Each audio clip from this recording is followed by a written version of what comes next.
Welcome back to the Lift Free and Diet Hard podcast. I'm your host, Andrew Coates.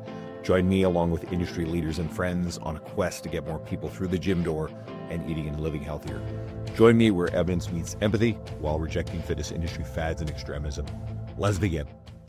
Dr. Natasha Barnes, it's great to have you back. And for those of my listeners who are not overly familiar with you, you are first and foremost a climber and strength athlete, and you're focused on, I like to say, the intersection of rehab, strength, and performance, specifically for climbers. And I will preface this, we'll talk about a lot of principles that I think are climber centric, but that absolutely extrapolate to everybody. So the principles will work well for everybody. So welcome back.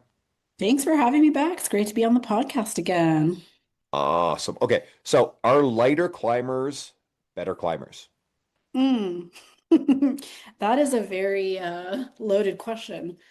Not necessarily, actually. And a lot of the research we have on climbers shows that BMI does not correlate with ability.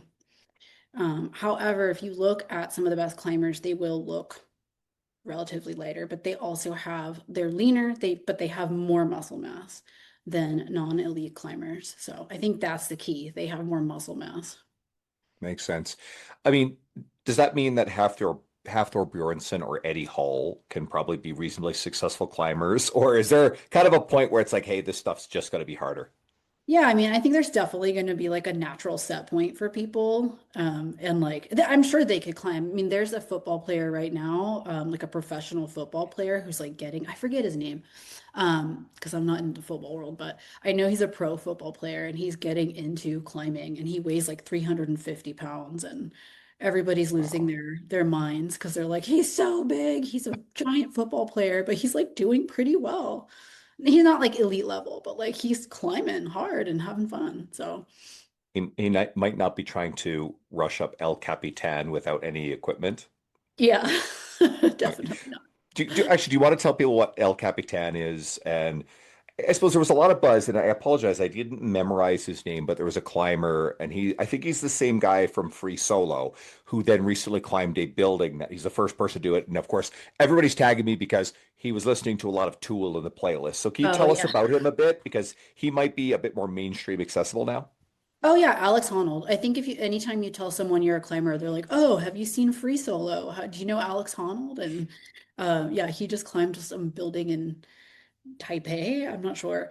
I actually didn't watch that, but yeah, Free Solo was in Yosemite, so he free soloed. It means climbing without a rope or without any gear, Hmm. up El Cap, which is huge. It's in Yosemite Valley, and every single I've been to Yosemite like hundreds of times at this point. And every single time you drive into the valley and see that thing, you're like awestruck every single time because it's like bigger than you can even fathom. Obviously, in someone who's free soloing this stuff, a mistake means almost certain death, correct? Oh yeah, definitely. On something like that, you're gonna die if you fall. So this is sort of the morbid side. Now, most climbers are not doing anything near this, but it, do we see some of the elite climbers who are doing these things? Is there issues with life expectancy? Do they go into this knowing, hey, this is a very real possibility? Not necessarily. I think people like Alex Honnold are very calculated and they know their limits really, really well. It's like it would, I don't know if this even compares, but it would almost be like watching somebody unrack 700 pounds for a bench press and like take it without a spotter. You're like, that's crazy. But like that guy knows what he's doing. He knows he can bench 700 pounds. Like, yeah, he could drop it on his neck, but he's not going to. He's being very careful. And he absolutely knows his limits, and his max is probably way higher than that. So, What kind of preparation and planning goes into something like what Alex is doing with free solo? Alex has climbed that like so many times. Alex has speed records on it. He's climbed it so Hmm. many times. Like he can speed climb it. He can climb it very, very quickly. So most of the time he's not going in and like it's called on-sighting, like doing something the first try without ever seeing it. Like he's done laps and laps and laps of practice on it.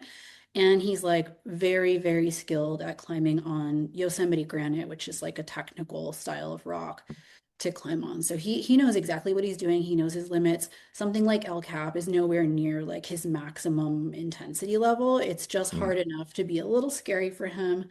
But it's pretty calculated, and most people who free solo like him that are being smart about it, like aren't dying, they're not falling, like they're not planning to fall. I guess if they did, no one would do it, right? Yeah, exactly. I mean, it has happened. It has happened, but people typically know what they're doing, and it's a very calculated risk. I've done some free soloing, and it's always on stuff that's like completely submaximal that I've done before, or that is like so below my highest intensity level that I know I'm not going to fall, even if I've never climbed on it before. All right. I thought that would be fun, but I'm going to pull you back now to the original question because there's a quote here from you. You can lose weight to artificially feel stronger, or you can actually get stronger. One of those is short-term and unsustainable.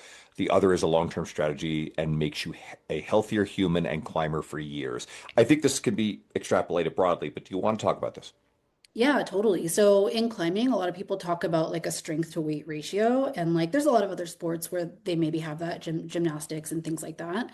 And a lot of people are like, well, it's a strength to weight ratio sport, so I need to maintain the smallest possible body that I can in order to like maximize my strength. But what people don't think about is that there's more than one variable we can manipulate there.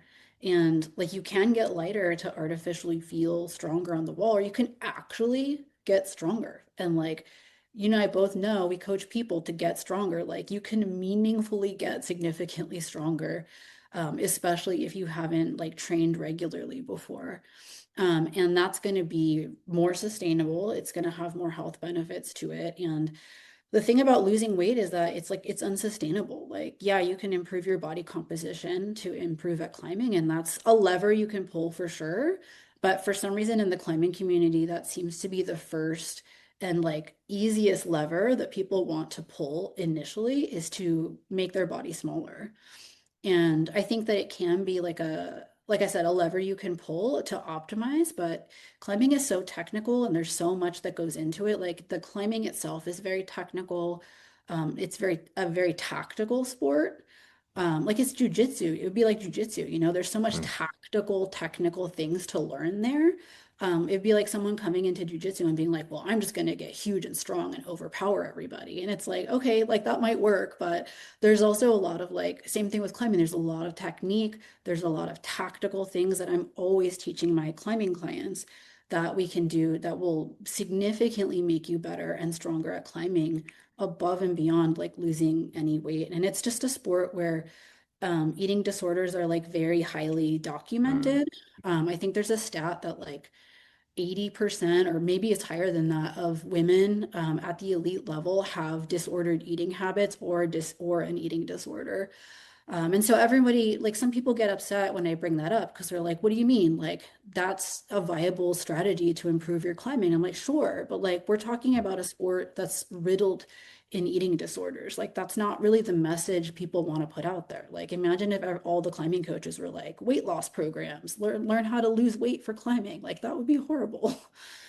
Is this something, if you know, I mean, whether anecdotally or even data, that's prevalent in weight loss, weight class sports anyway? I'm of the impression that disordered eating behavior is higher in anything that has a weight class aspect. That's what I think too. Yeah, absolutely. Climbing, the thing about climbing is that it doesn't have a weight class. There's no weight classes, you Hmm. know? But there's still that idea of like strength to weight ratio. And I think that strength training is very new in the last like 10 years or so in climbing. And people, Hmm. when I first started training climbers and like preaching about strength training, people thought it was like blasphemy. And there were like rumors of climbers like there's a rumor where a climber stayed in a wheelchair for like 3 weeks so that he wouldn't use his legs, so that he could atrophy his legs in order to like lose some extra weight to climb like a famous climb and climb it harder. And people love to quote that. Like But don't you actually use a lot of leg strength and part of the skill in climbing? Is that not true? that is so true. And I think people don't like think about that. It's like if you're a good climber, technically, you're absolutely like forcefully using your legs when you're climbing, not to mention that if you're bouldering, which is climbing without ropes, you're falling. And like you have to be able, like that's your Hmm. landing. Like And I suppose in extreme cases, I mean, someone sitting in a wheelchair theoretically could compromise bone. density, which would be very bad in a fall, right? It'd be so bad. And like even right now, like we're seeing a rise in lower body injuries in climbers, and some of it has to do Mm, with the way that the the climbs are being set in gyms and the way that they're being set in competition. So climbing's in the Olympics now, mm, and people want to make climbing very appealing to watch and easy to understand. And so the way that they're doing that is they're making climbing more dynamic. They're making it like more parkour. There's a lot of like parkour style mm, movements in climbing competitions, which is not really like how we're climbing outdoors. And as a result of that, like we're seeing a lot more people falling. We're seeing a lot more people taking uncontrolled falls, mm. and an increase in lower body injuries. And it's like, wouldn't you want to make sure that you're training your lower body to prevent that kind of stuff? Seen, I think it must be the climbing the Olympics, but I mean, these people are going up walls, rapid speed. It's just not like spider monkeys. That's what we're talking about, right? That That would stuff be is speed cool. climbing. That would be speed climbing. Speed So climbing, there's yeah. three events. There's speed climbing, which is like going up as fast as you can, which isn't really like, honestly, not a sport that like people really do in climbing. It's more for the Olympics because it Mhm. it makes sense to people. Like, oh, it's about how fast you get up there. So it is one division, but there's also bouldering, which is like shorter, more difficult climbing without ropes. And that's where you're taking these bigger, more dynamic falls and these parkour style climbs. And then there's sport climbing, where when they climb up, they're clipping as they go so that if they Mhm. fall, the rope will catch them. A quick break from this episode to shout out RP Strength and the RP Hypertrophy app. I have a big confession. I've never used a coach before. I've always auto-regulated my training for decades. But I've known Dr. Mike Isertel and Nick Shaw, the founders of RP, for years. I'll get behind anything they create, including years of reading their books, consuming their media, attending their seminars, and having them as guests on the show. And I've been using the RP Hypertrophy app now for several months. And several things have happened. It forced me to make smaller and more gradual but better increases in weight volume across time, like putting 5-pound plates on each side of a leg press. Like, who does that? Never before. Only 45s. It cut out the junk volume. It made my workouts faster and more efficient. I show up with a plan. I didn't have to think about what to do. I feel more accountable having a log my progress. And I don't skip things because I don't feel like it. If hiring a one-on-one coach isn't for you, using the RP Hypertrophy app is the next best thing to manage your gains and to take the guesswork out of your program. There's a 30-day money-back guarantee, so you can try it risk-free, and if you don't like it, they'll give you your money back. And I've also got you a $50 US dollar discount, so go to rpstrength.com/coats and use the code COATSRP, or go to the link below in the show notes. That's rpstrength.com/coats and use the code COATSRP. You made me think of something earlier. I think in the hockey world, certainly, maybe a generation or two ago, the belief was that if you worked out, you would, I mean, it's sort of a prevailing belief, old belief, that you would get stiff, inflexible, Mhm. and all you needed to do was just to actually like go and play the sport. Does that belief still exist in some corners of climbing where people say, you only just need to climb to be strong and good at it? Yeah, absolutely. It's like a lot of the pushback that I get in my content promoting strength training for climbers is people saying like, I got really, really strong by just climbing, or so and so pro got really, really strong by just climbing. And like, yeah, it's a technical sport. Like you must practice it. And ultimately, climbing is what's going to get you better at climbing. But if you don't have that athletic foundation, like that's where we're seeing like higher risk of injury and people not being able to keep it sustainable because they're not training like athletes when they don't strength train. Are you seeing a tipping point yet? I think a lot of the major North American pro sports, we can start there. The strength conditioning has reached such a point where, outside of maybe profoundly gifted, rare people, almost you're getting left behind if you're not engaged in strength and conditioning. A lot of, like, let's say hockey, I'm Canadian. We see Sidney Crosby, who's playing at as good as he's ever been at 38, or I think he may be almost 39 years old now. He's just as good. And we know that he's been very dedicated to his strength and conditioning, works out with Nathan McKinnon, who's sort of a younger, elite, one of the best players in the NHL. And in even in past generation, the guys who had the greatest longevity, at least men's hockey, were dedicated to strength and conditioning. And it seemed to be a major differentiator, not just in peak ability, but actually the longevity of a career. Are we Yeah. starting to see that tipping point in climbing now where the people who take strength and conditioning the most seriously are leaving everybody else behind? Yeah, I think we're starting to see people like coming out with their stories, even pro climbers now. I used to get a lot of pushback. Well, no pro climbers do it. Why should we? And now pro climbers are like, no, we're doing it. Like the Olympic athletes are strength training. And I think people are starting to realize that, like, yeah, it's not just about, competing and performing for one season in a World Cup. It's like, I want to be able to do this for the rest of my life. And I've been seeing more and more stories of people in their 40s and 50s who are like, yeah, I'm still climbing this hard and it's because I'm strength training. It's because I'm eating well. It's because I'm recovering. So I think climbers are definitely coming around to it. Um, yeah. I'll go back to the original question again because there's another quote you had. The lightest I've ever been was also the most broken I've ever been. And I can extrapolate maybe one of two things, maybe both are true.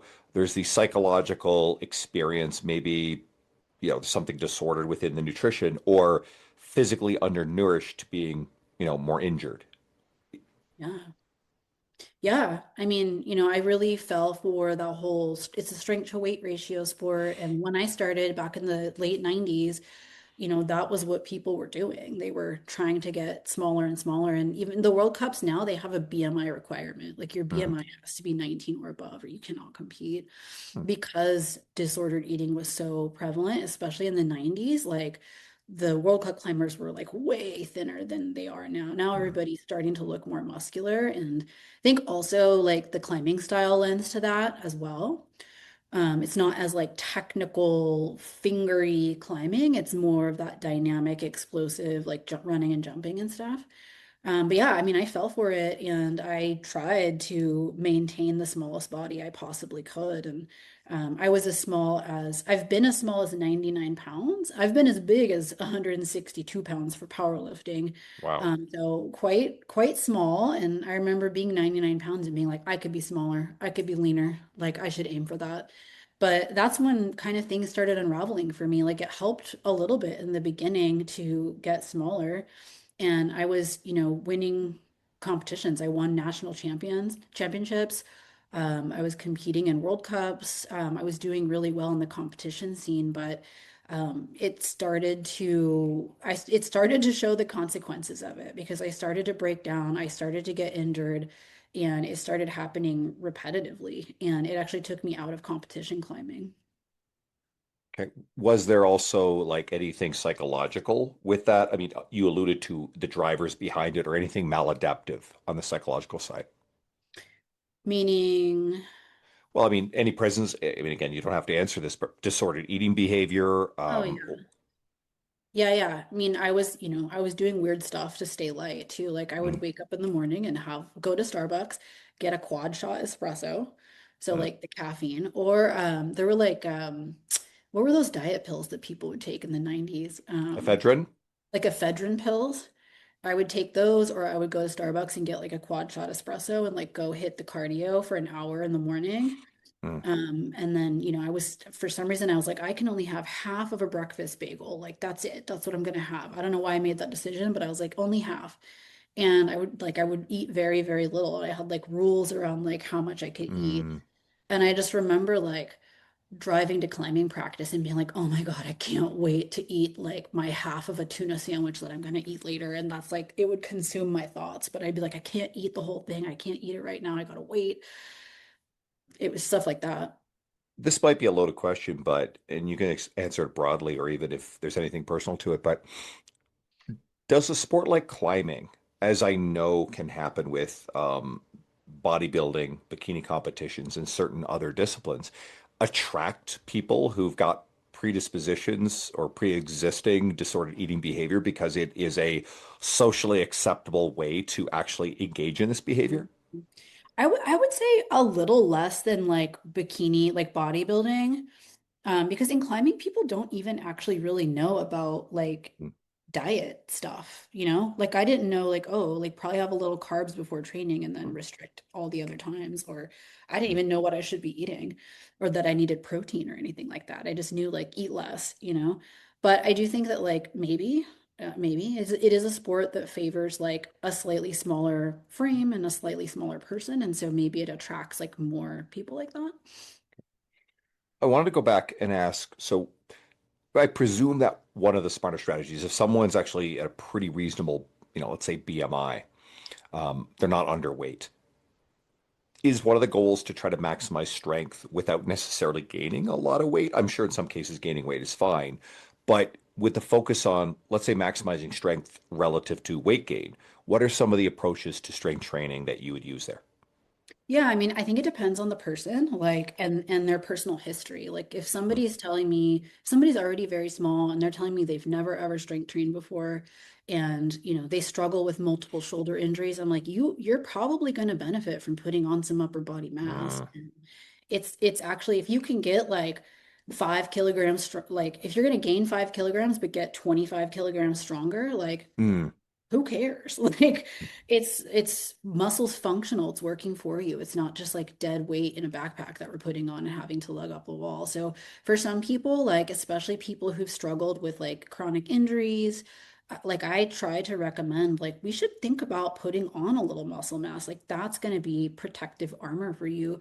For other people, maybe they have like a sports history already, like a sporting history already. They've maybe competed in college level sports or participated in sports their whole lives. And Mm. maybe they've already got a little bit of a strength background. I may not necessarily recommend that we need to put on any mass, but there's ways to strength train that aren't going to like pack on. A lot of it has to do with diet, obviously, but there's ways to strength train that like, is not going to like puff you up or make you swollen. Like we can do lower rep ranges, higher intensity, and that can feel better for some people. Can you a little bit more detail on the lower rep ranges, the loading protocols, how close to failure, just some of the basics for how to get, emphasize strength first and foremost. Yeah, for a lot of my clients, I like higher intensity lifting, so a little closer to failure, like RPE 8 or 9, or even like 7 to 9, I Mm, think is a great like RPE target for a lot of people. And keeping the rep ranges a bit lower. Like obviously in climbing, we don't need to be doing like 1 rep maxes or anything like that, but I like somewhere between like 3 to 8 reps type thing, depending on the exercise and what we're doing. But somewhere around there is usually what I recommend for people. And a lot of times when I meet people who are already trying to strength train and I'm helping them, a lot of people are doing like these bodybuilding protocols. And I'm like, why are you literally came and told me you don't want to put on mass, but you're doing like leg day, back day, like you're doing like a bro split. Like, why are we mm. training like this? Let's do like a couple days a week so it's not taking too much energy from your climbing, and let's do like a full body split. Like that's going to be a lot more effective for your time. Is there you alluded to exercise selection there. Is there any way that you tend to bias exercise selection? I'm a power lifter, so I love barbell movements, but Mm, I am open to, whatever's accessible for people and whatever they like to do. But I kind of try to program in like movement patterns. So, let's mm. let's get you doing some kind of squat, let's get you doing some kind of hinge, let's do a push and a pull. I like to make sure my climbers are doing like vertical pressing because overhead strength is really important. They're already usually doing like pull-ups and weighted pull-ups and stuff, so I don't even have to worry about that. They're usually doing it. And then because it's climbing, we're always programming like some sort of like finger strengthening as well, because that's really important for both like performance and like prevention. But that's usually how I like to think about it. Awesome.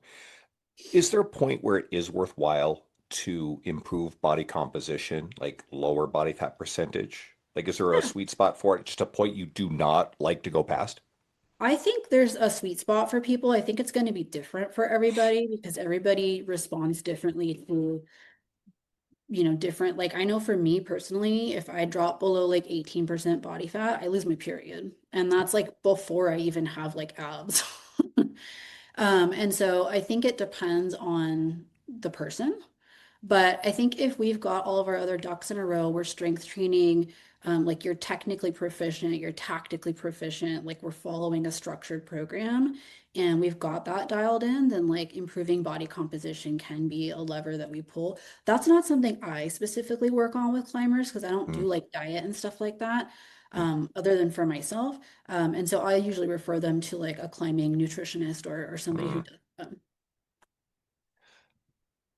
I wonder your thoughts on something a little bit more broad and societal. And I feel like maybe the media is presenting this as such, that there's a societal trend towards wanting to be smaller again. I think this has always been a narrative and a thing for women historically. I think there's a lot of cultural pressure there, Yeah. their value. This is a thing that comes up a lot, especially women that I train in the kind of the 30 to 50 age range where they I like to say that they have a lot of artifacts of mom and culture's beliefs about their value in society. And every time I have this conversation with a woman who's in this, like almost universally like, yup, yup, yup. And it's not to vilify mom. It's that mom herself was often a victim of the messaging in the media that was out there, whether it's diet marketing. And I always use Oprah as the example who, and I wish I could remember who said this quote, but Oprah is herself both the greatest perpetuator of diet culture and herself a victim of it. But Yeah. this is what women heard, men too, but I think this definitely biases more towards women and cultural values. And a lot of the women I'm talking about heard mom either talk about herself and her own body and her own value this way, or said things to the kids, or just modeled behavior that they didn't realize that the daughters were picking up. So Mhm. I guess back to the original question with all that said, do you think there's a genuine societal trend here to want to be smaller? What do you think's going on? Yeah, absolutely. Like, I mean, we're seeing it especially with like Ozempic, the GLPs and Mhm. stuff like Mhm. that is making it easier for people. And like we're seeing celebrities get really, really small and everyone's like 90s heroin chic, it's coming back. But I think it was always there. Like it's been there. People have always wanted to be smaller, and I Mhm. think it does a lot of times come from mom or societal expectations or whatever you want to say. But like, yeah, I guess what I'm curious is this a genuine concern? Or I mean, when we think about the celebrities, I pause and I go, well, we're being shown, and not to pick on anybody specifically, but it's almost like we only see Ariana Grande. And I apologize, I do right. not know her co-star's name in Wicked, but it's always Oh, those right. two. Hmm. And it's often Michelle Yeoh, and but I'm trying to think of like, I can't think of more than four or five people who very recently are being held up, and these women in this particular context are being shown as very, very small, smaller than they were before. We do not know what's going on with them, and I do not believe in judging or shaming anybody for anything. And I think part of the problem is the media, the way that they're spinning this. So I'm curious, do you think this is a cherry-picked smaller cluster that are being held up as a now a trend because it generates attention, or is this actually something we probably should be concerned about?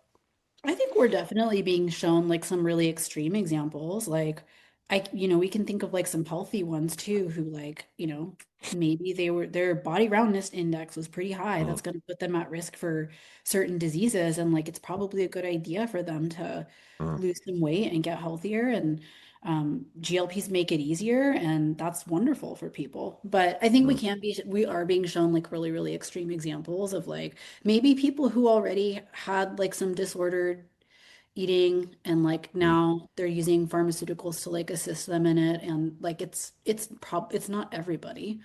But they're big celebrities, so It gets attention. And then, I mean, this is rhetorical. I don't have an answer to this, but at what point do people have a social responsibility where they're role models, right? And again, it comes with this problem with even judging what's going on with someone because we do not know. So right. I tend to push back at someone's responsibility for whatever's going on with them because we just don't have those answers. But Yeah. we are seeing this, you know, thrown at us by the media.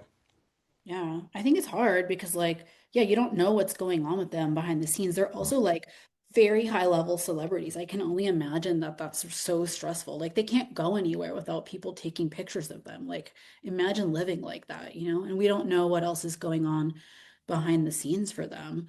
And so I feel really bad that people are like picking on them because you don't know what's going on. And they're also subject to all the same societal pressures and things that we are too? They're human. Probably way more because they're under the microscope. And I historically am a huge fan of Kate Beckinsale. I love the Underworld movies and some of the other stuff she's done.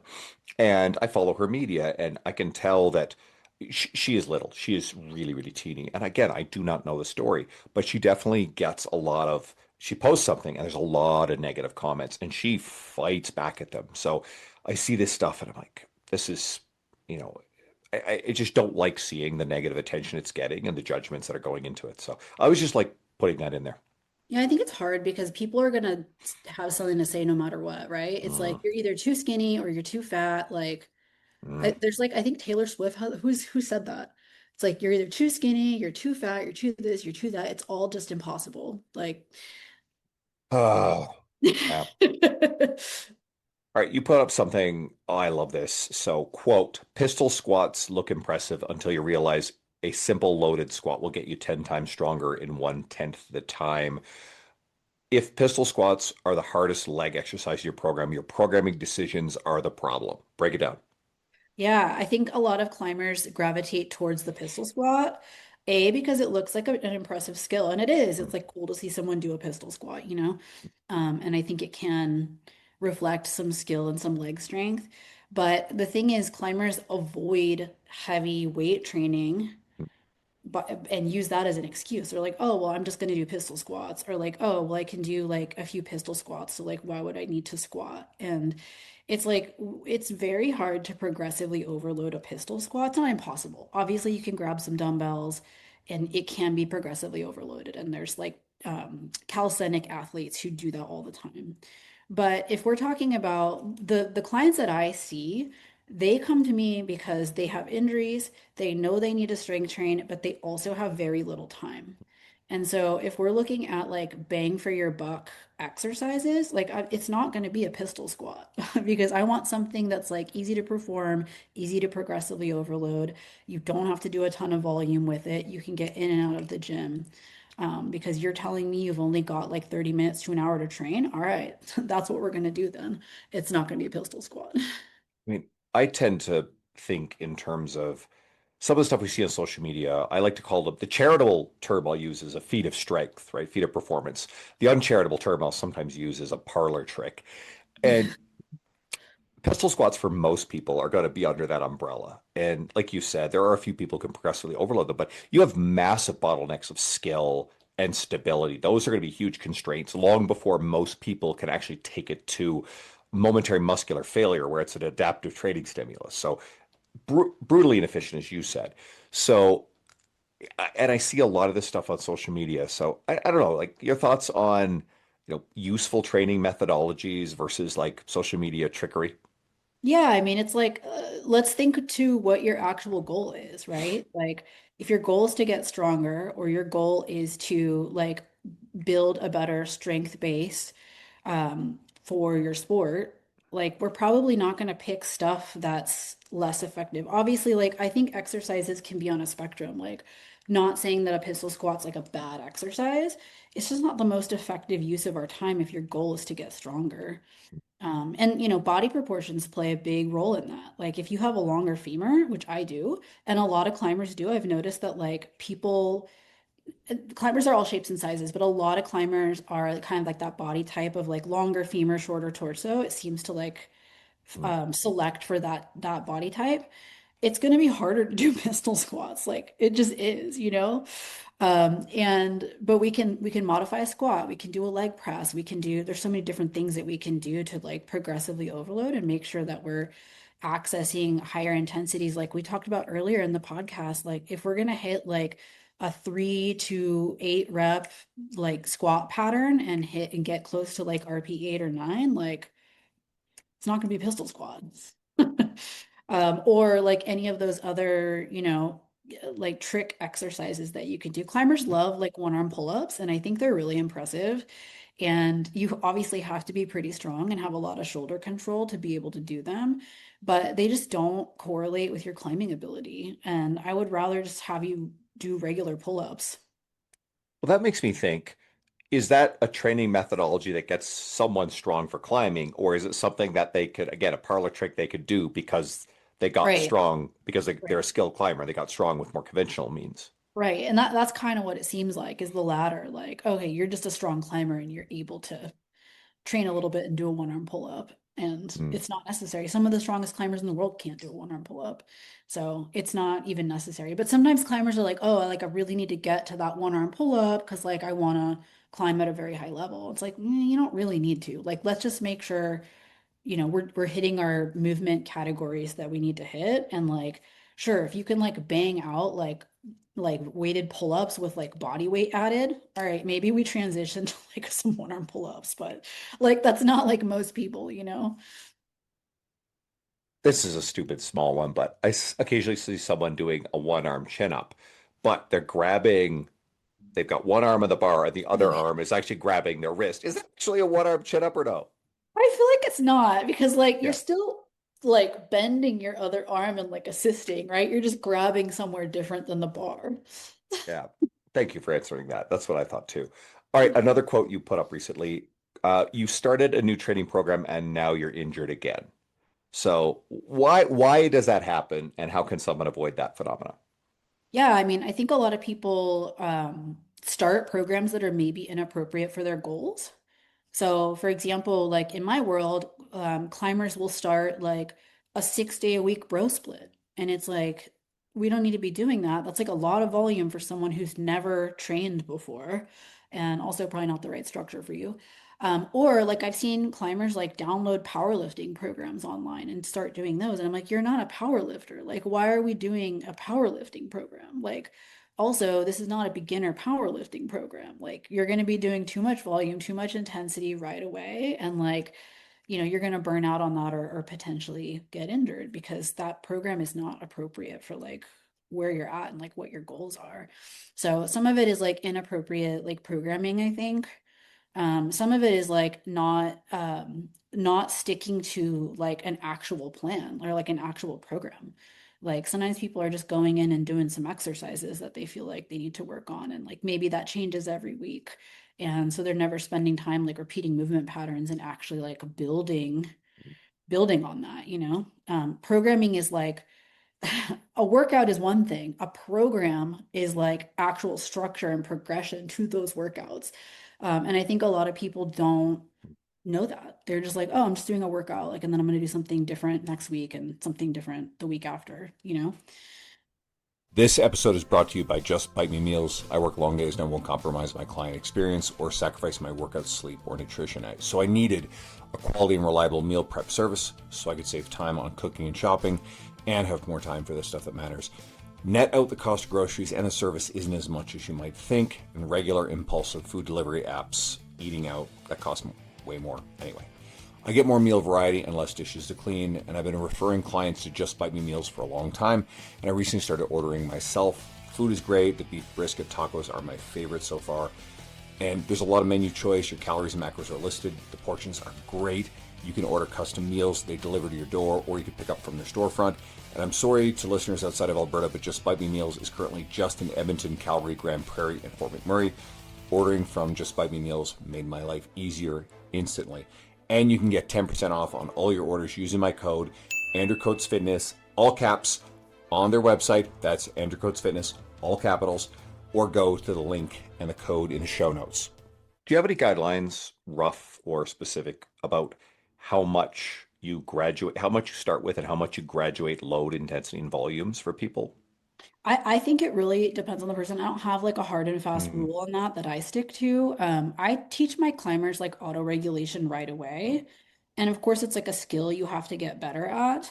But I'm trying to teach them auto regulation right away and like judging intensity and load selection based off of that.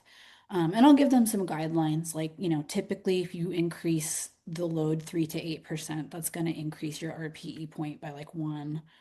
And so I'll give them some guidelines like that. But I'll do like RPE audits with my clients to make sure that they're accurate periodically in their program. And that seems to help people too. But I'm usually just using RPE.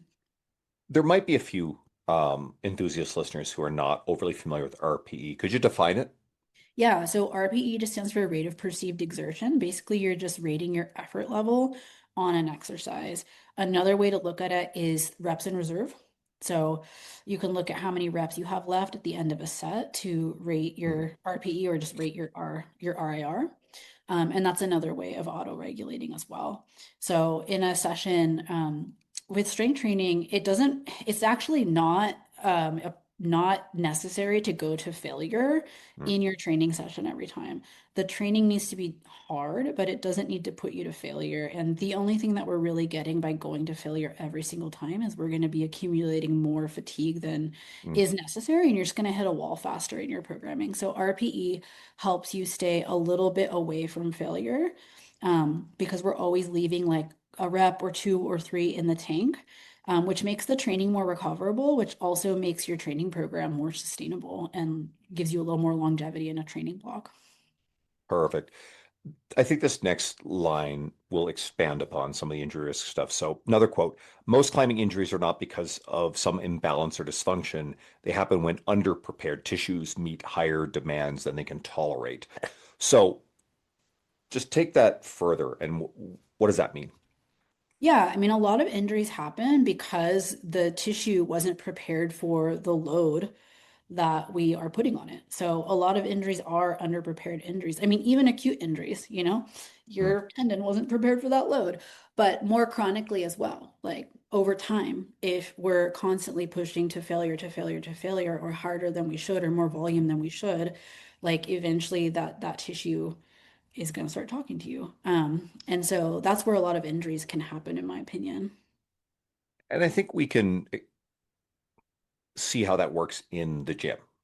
But how does it show up in climbing, the sport and the practice? Yeah, totally. So in climbing, there's a lot of injuries that climbers get that are more like overused or like underprepared. You could Mm. depends on how you want to look at it. So for example, fingers. Your fingers are the thing that's holding you onto the wall. And so the number one injury that climbers get are finger injuries. Mm. And it's because we have really small, like our finger flexor tendons and very small like ligaments in our fingers that hold our fingers together and help our fingers work. And we're working them really hard in climbing. And a lot of times for climbers, it's not climbing is almost like a free for all sport. Like you almost never come in. Like if you did any other sport, you'd be like, okay, I'm gonna like take a lesson and learn how to do this, and then I'm going to get a program and like start following that program. Like you do that for almost every sport. Like you walk into the gym, people kind of know, like, oh, I should do a program. In climbing, it's like, oh, I'm just gonna go in the gym and like climb around and like have fun with my friends. And so a lot of it goes unmeasured, a lot of it goes Mm. unmanaged because of that.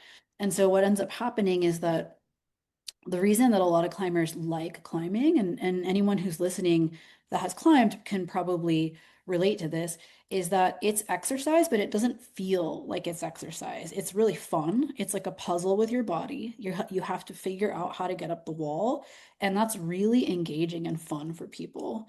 And so because of that, we end up just climbing and climbing and climbing and trying and trying and trying and not realizing that like we are completely trashing our fingers in that session because we're having so much fun.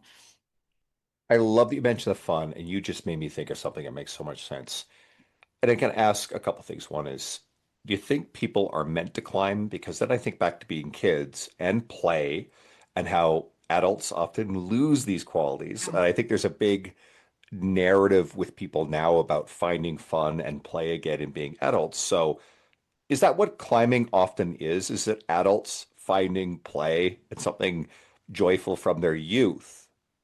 I love that you brought that up because I absolutely think that there's a component of that. It's fun to climb, like, Mm. and kids naturally want to climb when they're little too. I think it's just something that's like ingrained in us.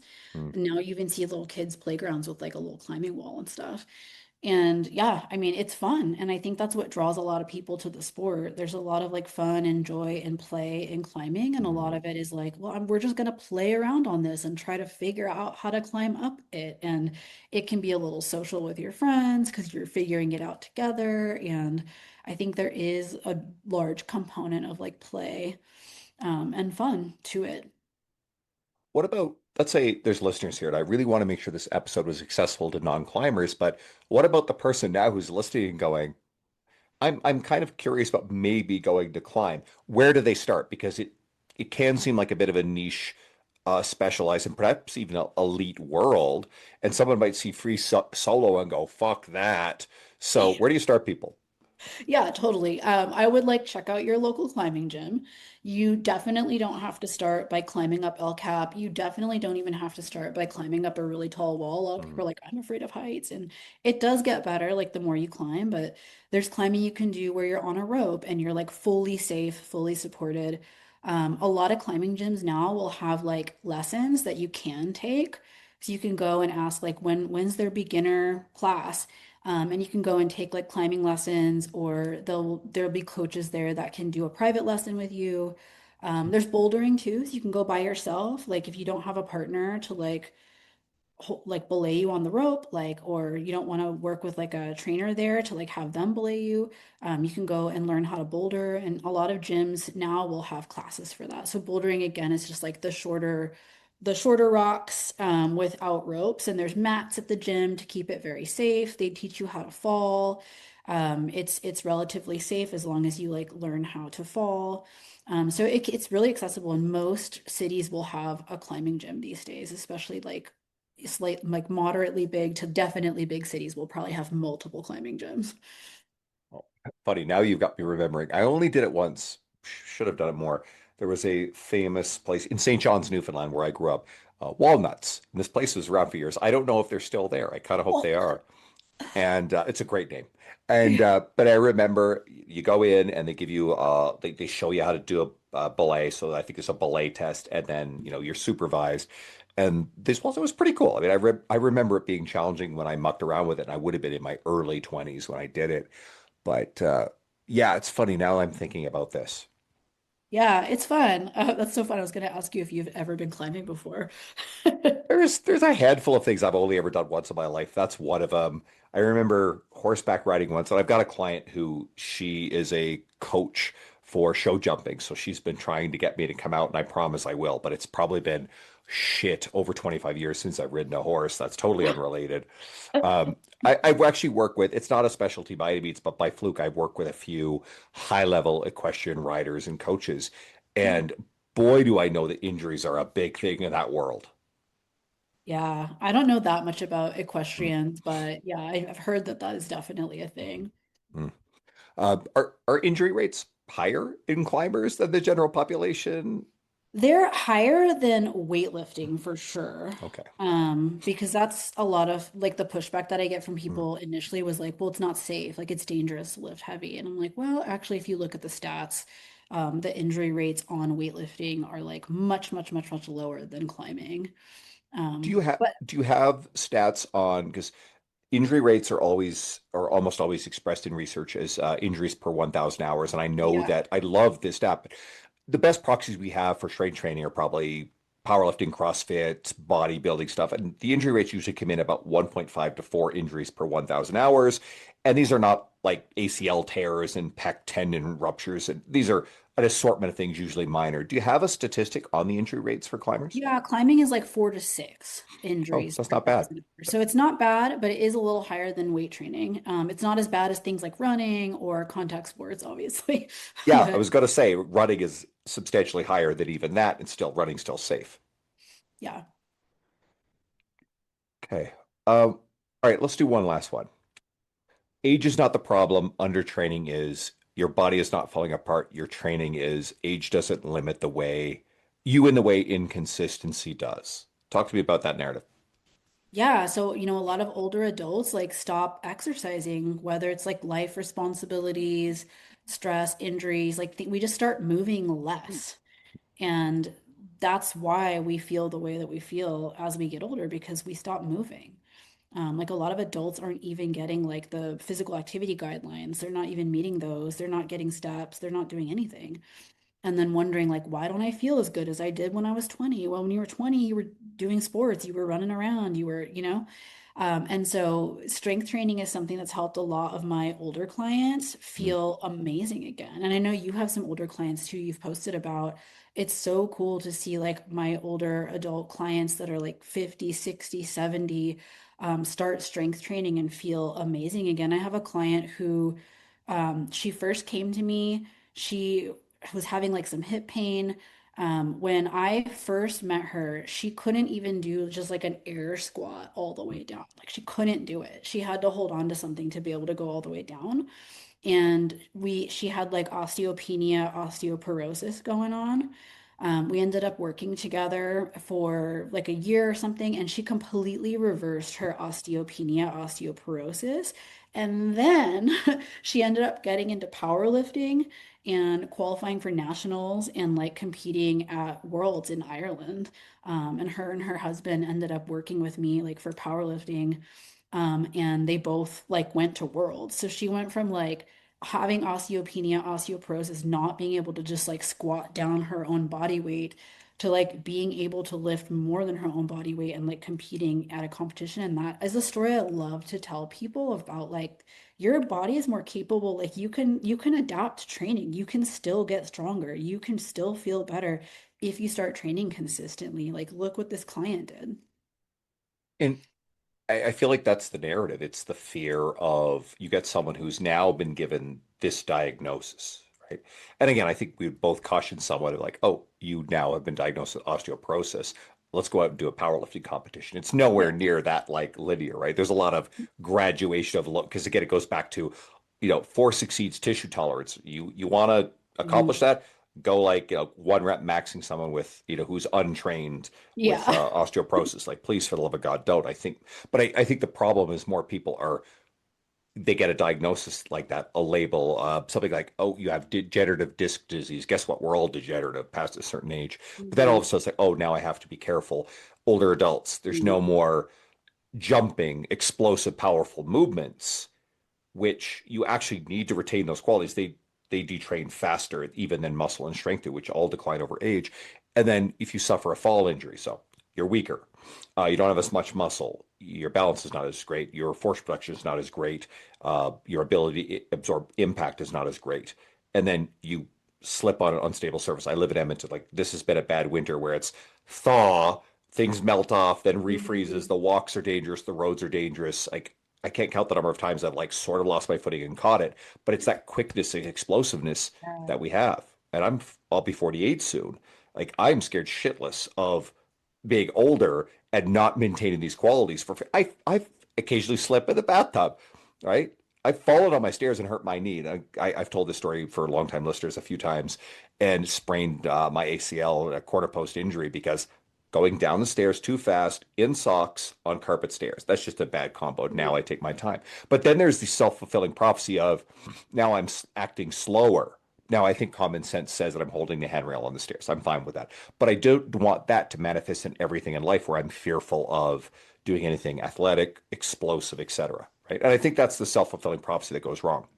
Yeah, I think a lot of people like are like, oh, there's I have degenerative disc disease, or like my knees are bad. I gotta take it easy. I gotta slow down. And it's like, well, no, like you actually need to start training. And like I think a lot of people don't realize like you don't have to come into the gym and like, guess what? We're squatting 200 pounds today, your first day. No, like there's such thing as a 5 pound dumbbell and a box that we can squat down to. Like there's so many ways to titrate strength training, which is why I love it so much. It's almost like infinitely titratable, right?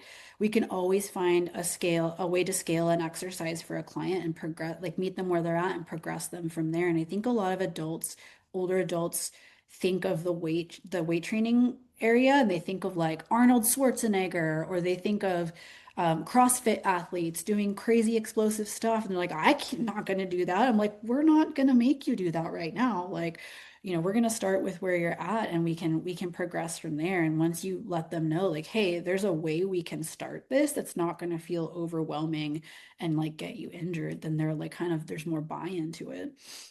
I want to zero back in on one thing is I was of the impression that wow, we know that strength training, resistance training is great for bone mineral density, but I was of the impression it's very difficult to grow or rebuild bone.